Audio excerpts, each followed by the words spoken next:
Factors affecting photosynthesis rate. Two type of factors are there, external यानी environmental and internal यानी plant factors. External यानी environmental factors. अब अगर मान लीजिए हम सनलाइट बढ़िया दे रहे हैं, टेम्परेचर, कार्बन डाइऑक्साइड कंसंट्रेशन अच्छी रख रहे हैं, लेकिन पानी बिल्कुल नहीं दे रहे, तो उससे अफेक्ट होगी रेट ऑफ फोटोसिंथेसिस। बिल्कुल। ये सारे हम मैक्सिमम दे रहे हैं, बहुत ज़्यादा दे रहे हैं, जो बेस्ट है उसके लिए, पौधे के लिए ऑप्टिमम। ये इस तरह का डंडा पकड़ाना होता है, एक प्लेयर को दूसरे को, दूसरा तीसरे को, ऐसे करके मान लो 4 प्लेयर हैं एक टीम में, टीम वर्क होता है। तो बाकी 3 वाले तो बहुत बढ़िया कर रहे थे, लेकिन चिंटू जी ने गड़बड़ कर दी। ये सारे तेज धावक थे, चिंटू जी बहुत स्लो थे। उससे क्या हुआ? सारा खेल बर्बाद, टीम हारेगी। बिल्कुल वैसे ही है ब्लैकमैन्स लॉ ऑफ लिमिटिंग फैक्टर्स, कि सारे फैक्टर बहुत कामयाब हैं और ज़्यादा हैं कंसंट्रेशन में, जैसे ऑप्टिमम कंसंट्रेशन में है, बेस्ट कंसंट्रेशन में है, लेकिन एक की कंसंट्रेशन कम है प्लांट के लिए, फोटोसिंथेसिस के लिए, तो रेट डाउन होगा। Yes, photosynthesis rate will go down due to that factor, low in concentration, that will affect. Blackman नाम के वैज्ञानिक ने 1905 में ये वाली लॉ दी थी। फिर से करते हैं कि ग्रीन लीफ भी है पौधे के पास, अच्छी लाइट है, concentration of light, amount of light, quality of light, duration of light is nice, optimum. Carbon dioxide concentration भी ऑप्टिमम है, best for the plant, rate of photosynthesis के लिए बढ़िया। और वाटर भी है, पौधे को हमने अच्छा खासा पानी भी दे रखा है, लेकिन टेम्परेचर बहुत लो है, माइनस में जा रहा है, नेगेटिव है, तो पौधा फोटोसिंथेसिस नहीं करके दिखाएगा। यानी किसने सारा गुड़ गोबर किया? एक फैक्टर ने ना। इसी को बोलते हैं लॉ ऑफ लिमिटिंग फैक्टर्स, क्योंकि एक फैक्टर ने डिलिमिट कर दी पूरी रेट ऑफ फोटोसिंथेसिस, जबकि सारे बाकी बहुत अच्छे अमाउंट में थे। So we can say that according to law of limiting factors, the rate of a reaction depends on the slowest factor. The law states that if a chemical process is affected by more than one factor, then its rate will be determined by the lowest value factor, the minimal value factor. Internal factors, karak for affecting rate of photosynthesis, that is the plant factors, internal factors, अंदरूनी, म्यूजोफिल sales की condition, की वो उनका number कितना है, उनका size कैसा है, internal carbon dioxide concentration, chlorophyll का अमाउंट, क्लोरोप्लास्ट का number, light. N external factor affecting photosynthesis rate. Let us discuss this. There are 3 important elements when we talk of light. Quality indicates the wavelength of the light.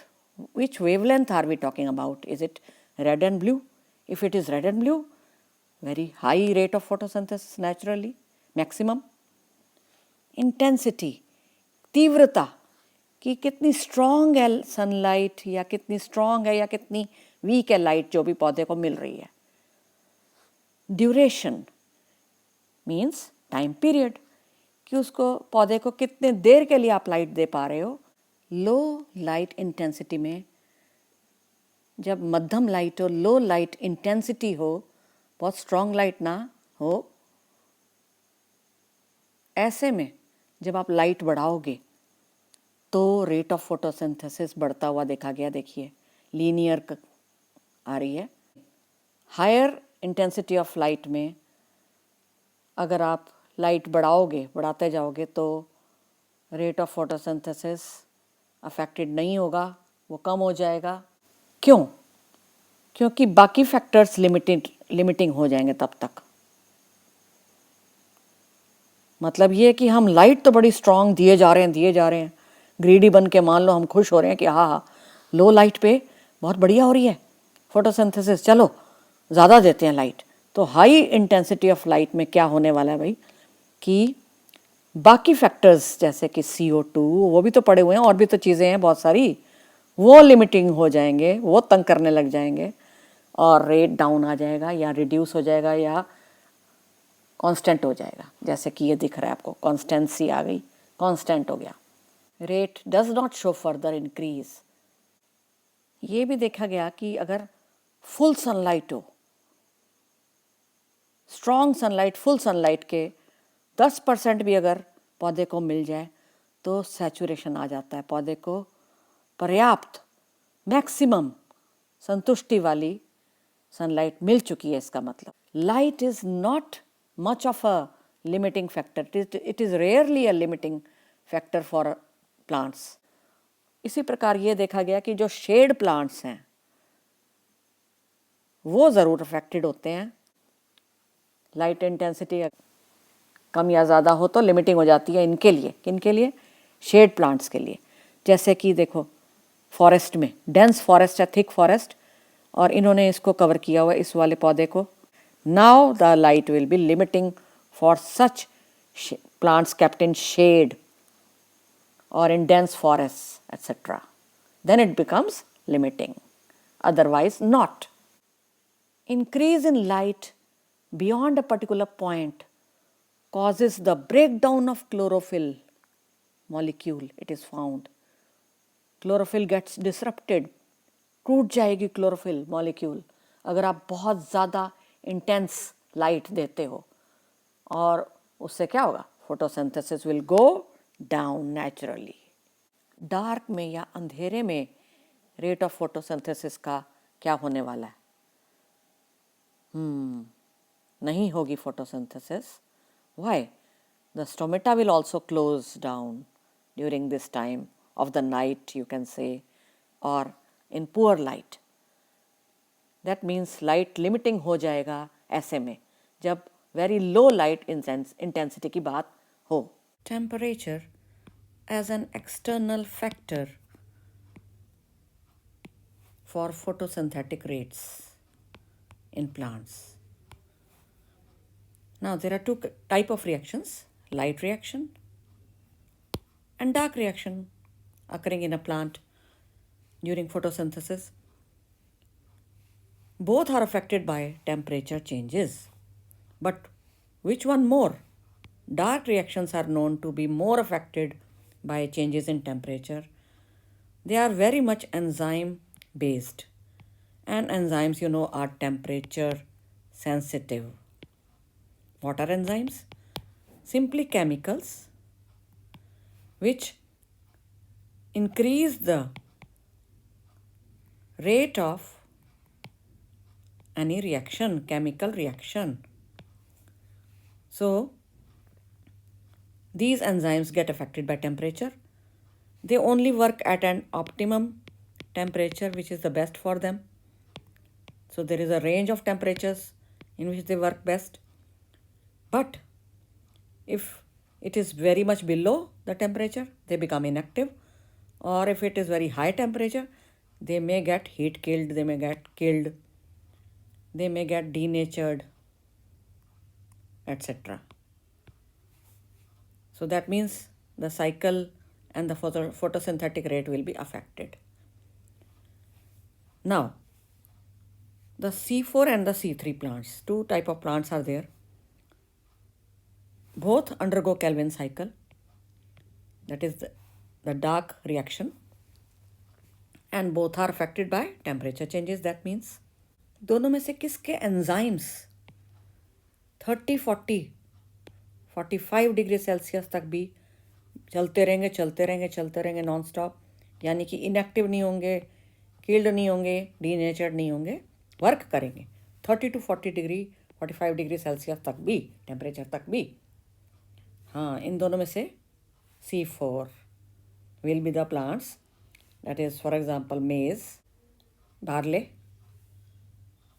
and the C3, for example the tomatoes, or you can say wheat, such plants, they have a lower optimum temperature range and that is 20 to 25 degree Celsius.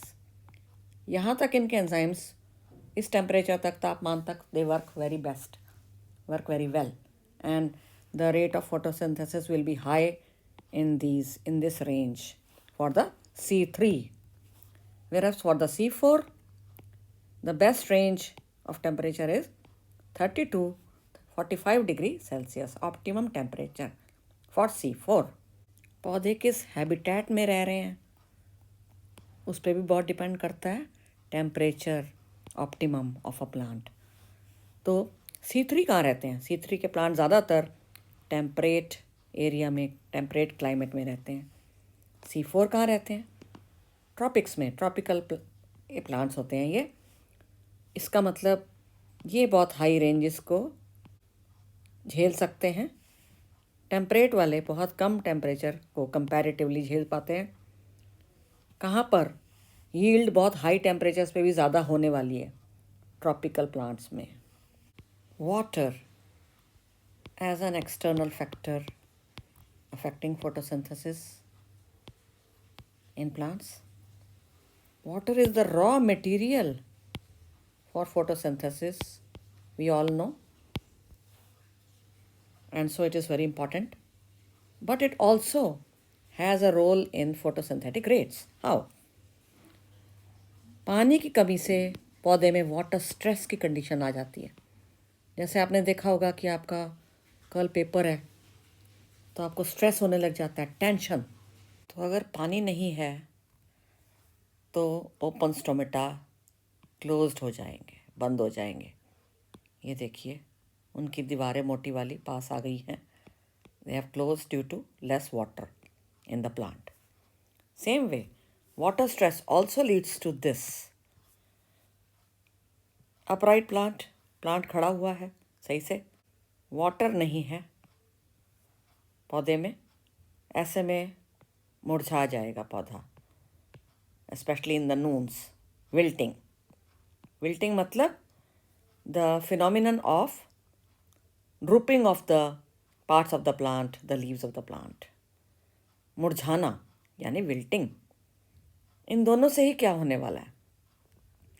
Close टोमेटा का मतलब less photosynthesis और wilting का मतलब भी less photosynthesis. वो कैसे wilting, कैसे? इन दोनों को देखो, ए और बी. कौन सी वाली लीफ का सरफेस एरिया ज़्यादा लग रहा है आपको? ए और बी वाली लीफ है तो एक ही लीफ, सिचुएशन अलग है, कंडीशन. हाँ, ए का सरफेस एरिया फैला हुआ है, बड़ा है. इसका विस्तृत नहीं है, इसका पतला दुबला सा ऐसा हो गया, मुरझा गई है. तो नेचुरली इसके स्टोमेटा ओपन है, एक्सपोज्ड है, गैसियस एक्सचेंज ज़्यादा हो रहा है, तो photosynthesis will be more the rate.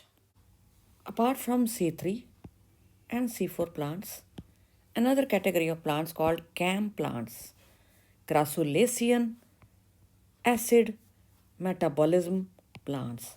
Examples are cacti, cactus, nagfani, etc., opuntia, bryophyllum, patharchat, pineapple plant. So they are adapted to escape photorespiration. ये सनलाइट दिन में संजो ले लेते हैं. In the night they do the photosynthesis instead. कि stoma रात को खुलते हैं